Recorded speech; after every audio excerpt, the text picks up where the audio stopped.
As men, we are naturally loners. It's not to say that we don't have friends, and we don't pursue social relationships with people. I mean, human beings are, at base, social creatures, some more so than others, but men, by and large, are lone wolves. We stick to ourselves because it is the individual man who is the man who can rely upon himself most. We don't have the luxury of the world fawning over us simply for our existence, as is often the case with women, although not always. And so men try to become self-reliant. They develop a path that is very much the path of the loner. Now, this isn't anything new, per se, this observation. I'm merely pointing this out because along with this path of solitude, if you wish to call it that, there comes something else. That is a state of comfortable and familiar equilibrium. Particularly in my own case, and not just in my own case, but especially in my case, but also in the observation of other men I've known, friends, acquaintances, stories I've heard through PM subscribers sharing the details of these stories with me. It's become clear to me at this point in time that when you walk the path of solitude, I mean, some people call it like mgtow monk. I'm not going to use this term though, I think it's silly. But simply go about your life, do your own thing, generally don't engage in relationships. You have a kind of inner peace. There's also a sense of nagging doubt, I think, that is endemic to human nature, particularly male nature. We always wonder what we're missing out on. You go long enough without something, you think it might be something special, particularly if you've already partaken in that. And I had mentioned that in a previous video with regards to men who had sex but then hadn't had sex in a long time, etc. But the issue here is that you develop this comfortable sense of equilibrium over time. Well, that can be a good thing. To describe the feeling, many of you might know it, it's this sort of nothing is particularly wrong, but nothing is all that great either. Now, enter the relationship, pursuing relationships with women. What I'm talking about here is a disturbance to the familiar sense of equilibrium that naturally came about due to you walking the path of solitude, doing your own thing, going about your own business. It comes in waves, the ups and downs. One day you're feeling euphoric, the next day something's wrong. And it isn't limited to just one day. It can be weeks, months, and in some cases a few years. But there is a disturbance to the equilibrium that you'd come to know. In many cases, the disturbance is welcome.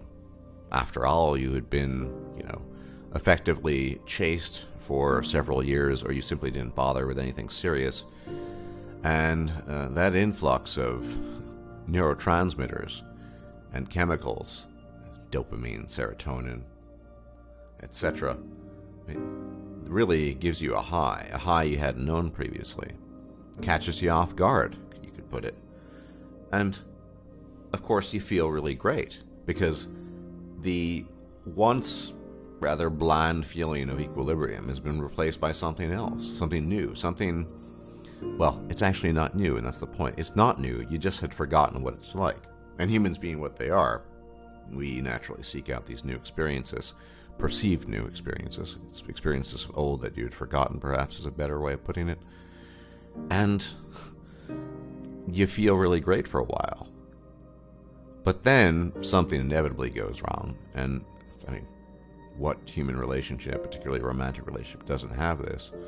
And you are rocketed from the very top of the atmosphere, or you're going from the stratosphere down to the very bowels of the earth in some ways.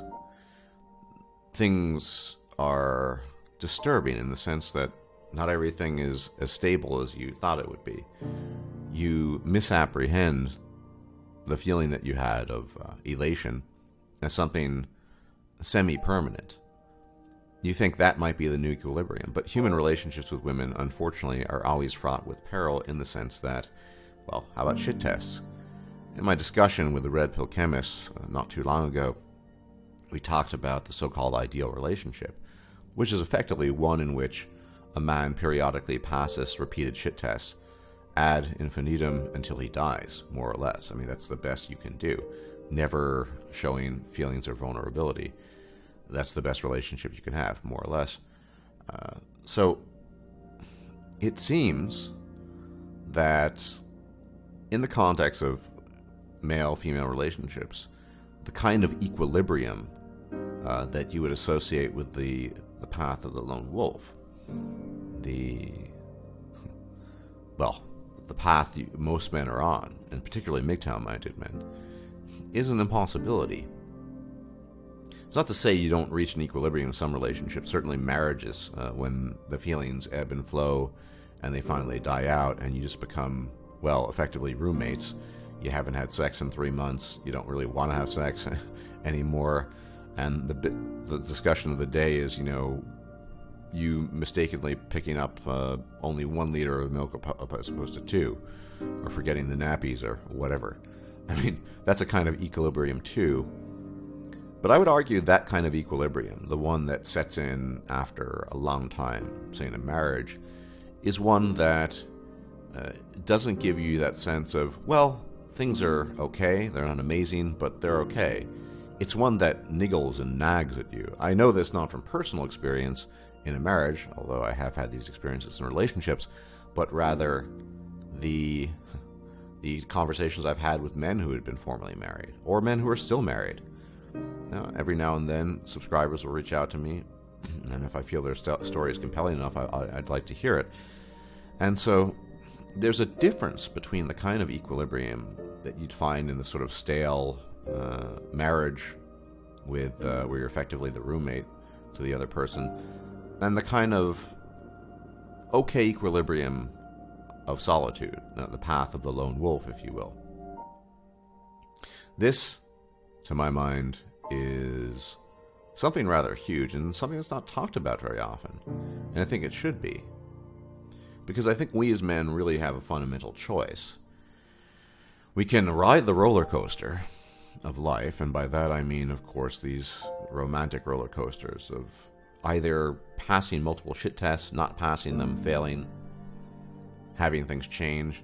Coterie brought up a good point in a recent video of his, that referencing the linear male mind versus that sort of punctuated state that women view things in. I mean, once there's a crack, the crack is there forever, and it's irrevocable. That you make a mistake, that's it, as pertains to women in this regard, whereas men are much more linear. Well, is it worth it? Is the juice worth the squeeze? Well, I suppose that depends on your goal. Obviously, if you want to procreate and what have you, there are necessary obstacles you need to get around, and there are things that you would need to do.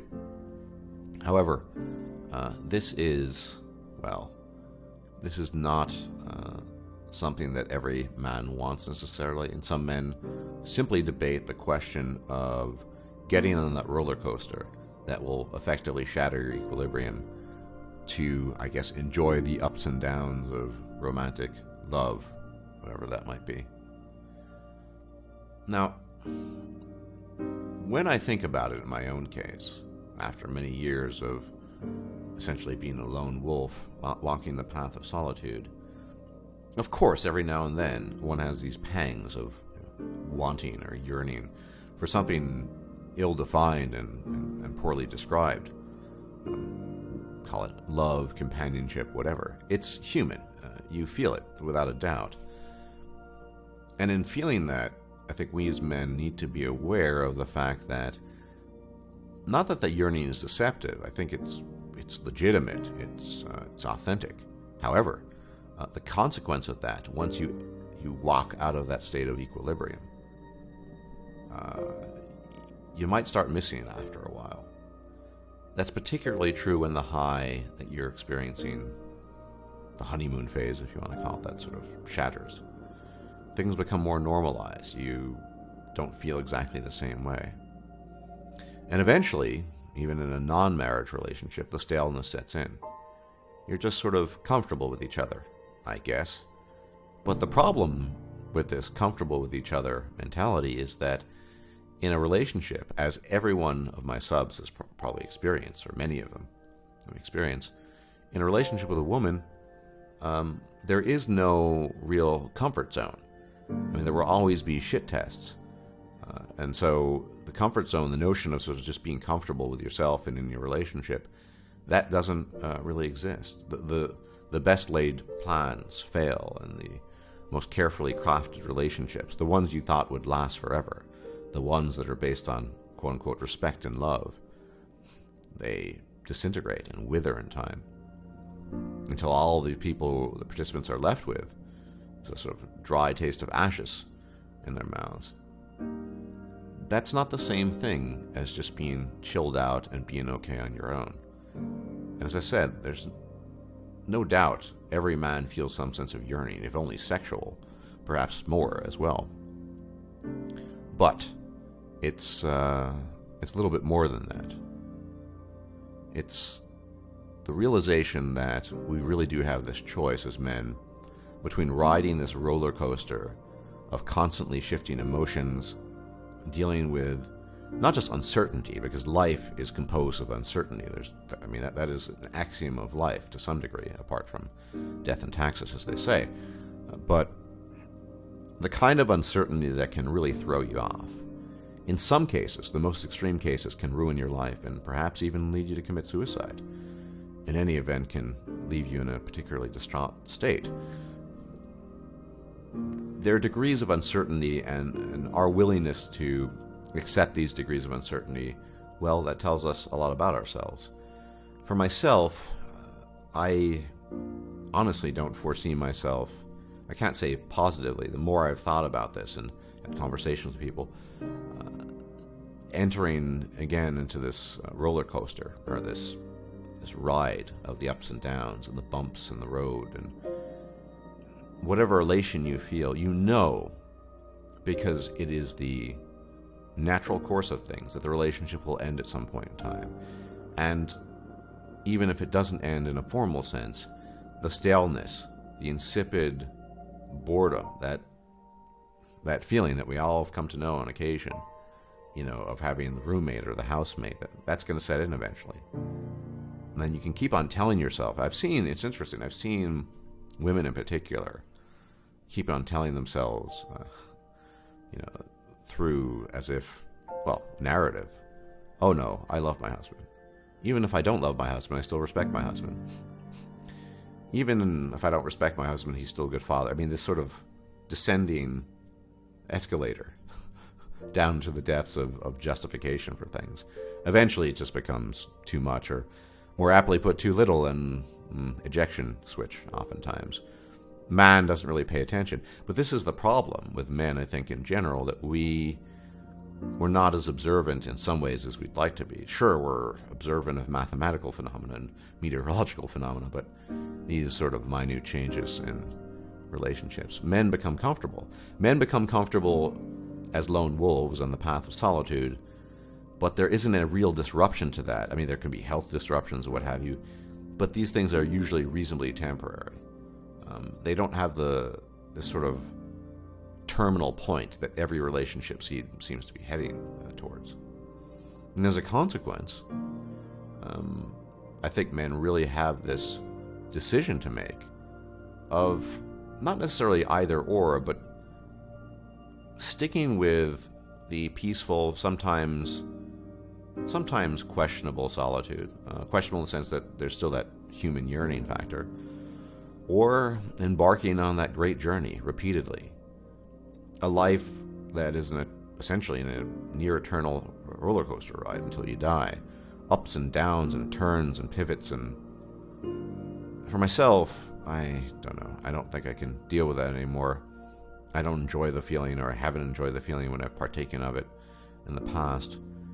And there's a certain beauty to just chilling out, accepting the equilibrium, imperfect as it is, in your solitude as a lone wolf, and accepting that that's okay too. And I think men being desperate for companionship, precisely because they're so alone, often forget that lesson. And it's a lesson that is difficult to learn, and one still more difficult to drive home, if only because most men, I don't think, have the mental or emotional constitution to realize these things and do effectively a cost-benefit analysis. What is more beneficial?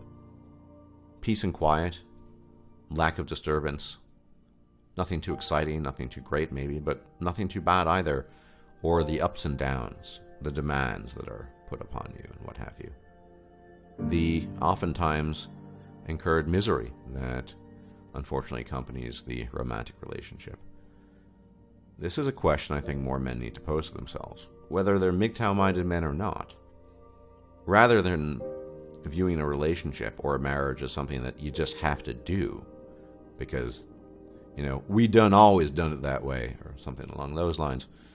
Something that really is more than just optional. It's a choice between two states of mind, effectively. And this is my own view on this. In any event, gentlemen, thanks for tuning in, and I will check you out later. A bit tired today, but more to come, as usual, and enjoy the frosty month of January. I'm certainly enjoying the climate far more than I would the summer. Take care. Bye-bye. And may the gods watch over you. If you liked this video, please like, share, and subscribe. And if you enjoy my content, please consider making a donation or becoming a patron. Thanks for watching.